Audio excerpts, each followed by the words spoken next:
My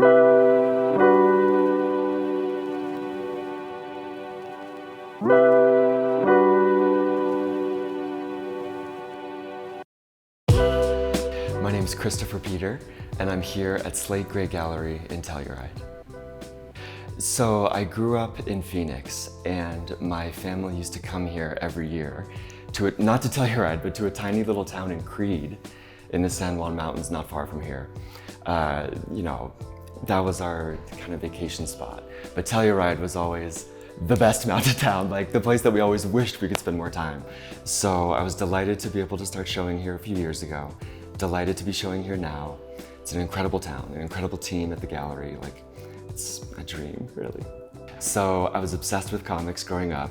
I would get off the school bus when I was in elementary school and middle school and just race home. I would run from the school bus stop to my house to go in my bedroom and close the door and lean over my bed and do these little drawings of comics.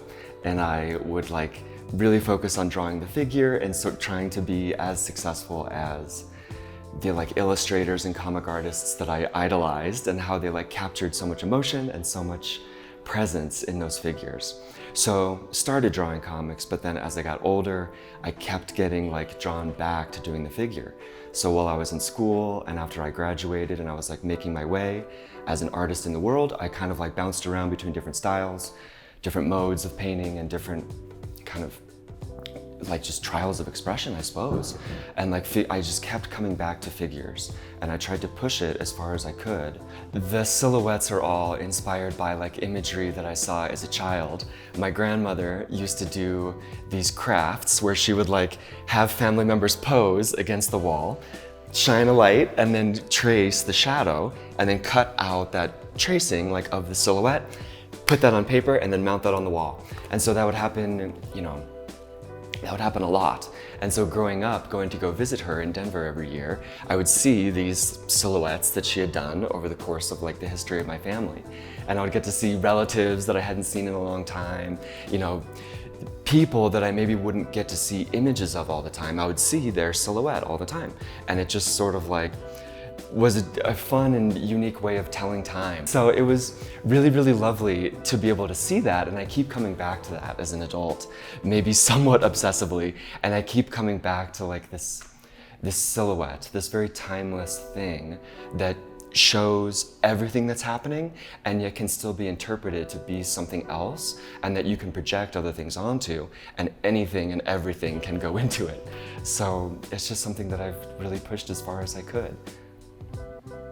When I started painting seriously when I was in school, I sort of slowly learned that painting can encapsulate almost anything, and that really anything that you can put in a painting, if it's interesting and if it works for the painting and if it's fun, the painting can take it.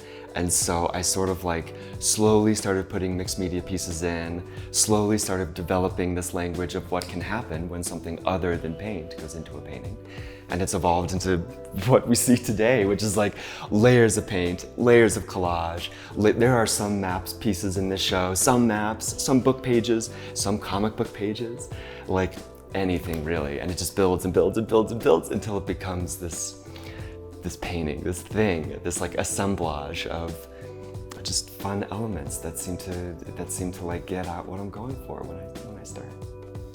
Joy has always been a really big part of what I'm doing, and I feel art should be fun, really fun.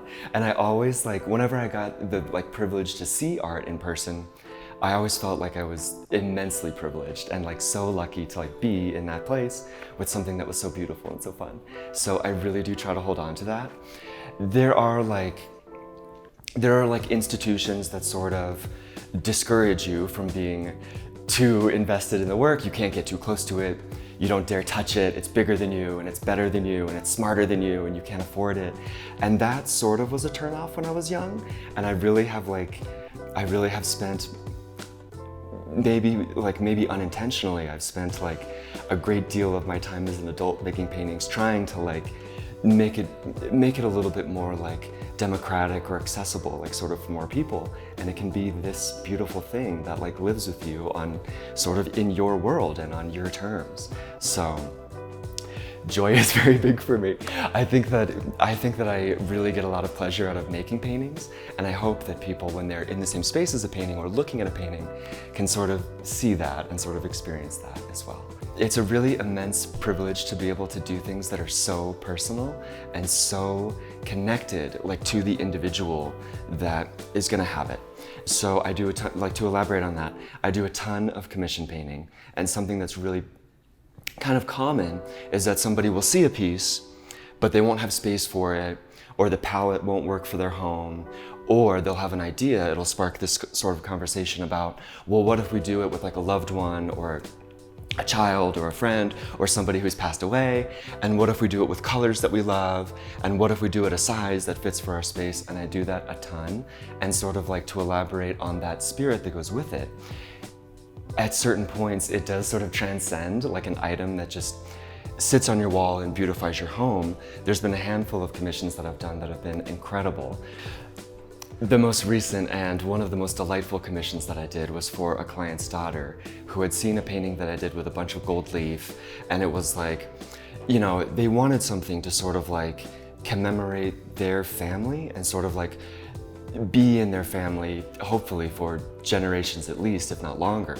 So I like photographed their daughter, who's very young, she's 5 years old, and then like did the portrait like with this gold leaf, very timeless materials, very beautiful materials. The idea being that like the daughter will be in the in their house for however long the daughter's in the house, and then she will have that for her life, and then her children, if she chooses to have children, will have it, and it will sort of like be this heirloom that they get to have in their family for forever. So it's so cool to be able to, you know, kind of like contribute to like the story of a family in that way.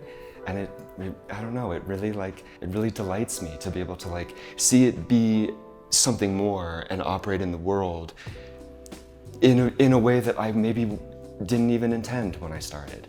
But it's just like me teaming up with others to just create this beautiful thing, and I love that. I'm producing this image here, but like the viewer also produces their own reaction, memory, their sort of own like interpretation of what they're seeing, which I love. And I think that's really important. Even though it is literal, the outline of a figure, there's so much symbolic form in the absence, if that makes any sense. And so I think that it's cool. I think that it's really exciting. It's so cool to see someone come up to a painting and be like, oh my God, that reminds me of my sister. We used to go to this park as a kid and we would go on these swing sets, and that was the best time of my life. And it's like, I love that. It's so special. It's so fun. My future as an artist is gonna be similar to what I'm doing now, but at a higher level. So I just hired my first like assistant who does a lot of like work with me. I've had assistants in the past doing prep. So these paintings that I'm doing are built up in layers, and I never really had a team that I could trust to like execute an idea with me, which I'm sort of like building now. So the scale, sort of like the ambition, and sort of like just the raw emotion that goes into everything that's happening here really is building, and I'm really, really enthusiastic and excited to see where it goes in the future. And it's gonna be something that I do forever. I remember seeing like, you know, a show of Claude Monet when I was a kid, and he painted until the day that he died with the paintbrush strapped to his arm because he was so arthritic that he couldn't even hold the brush. And even as a child, I remember seeing that and being like, awesome, you know, just like thinking about him with a little brush on his arm. And I kind of maybe even knew as a child that that would probably be me someday. So the future, unknown, but it'll certainly be a lot of painting and just a furtherance of what I've dedicated my life to doing now.